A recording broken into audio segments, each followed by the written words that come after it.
اس میں اصل میں زیادہ ڈیپینڈ کرے گا اس وقت کے نظم پر اور اس وقت کی سچویشن پر.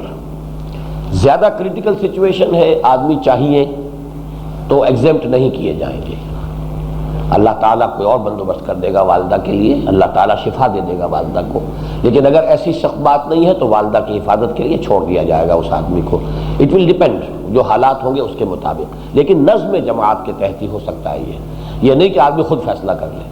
خود فیصلہ کر لے تو ہر شخص اپنے آپ کو ڈیل دیتا چلا جائے گا. اور اس میں بھی اصل میں جو لفظ جہاد آپ نے یہاں استعمال کیا ہے، جہاد تو در حقیقت ہر حال میں انسان کر رہا ہوتا ہے. قتال کی بات ہے اصل میں جو آپ نے پوچھی ہے، جبکہ جنگ کے لیے جانا ہو اس میں یہ باتیں ہیں کہ جو پیدا ہوتی ہیں. ورنہ آدمی والدہ کی خدمت بھی کر رہا ہے، جہاد بھی کر رہا ہے، دعوت و تبلیغ کا کام بھی کر رہا ہے. 24 گھنٹے تو والدہ کی پٹی کے ساتھ لگا ہوا نہیں بیٹھا ہے. والدہ کی خدمت کرے گا، والدین کی خدمت کرے گا، حقوق العباد ادا کرے گا. لیکن دعوت ہے، تبلیغ ہے، بات کو پھیلا رہا ہے، لوگوں کی تربیت ہے، تنظیم ہے، یہ جہاد ہے جو ہو رہا ہے. البتہ قتال کے موقع پر یقیناً ایک تو یہ کہ جتنی سچویشن ہوتی ہے اتنے لوگ دستیاب ہو گئے تو پھر ضرورت نہیں کہ سب کو جو ہے لازماً موبلائز کیا جائے خام خواہ.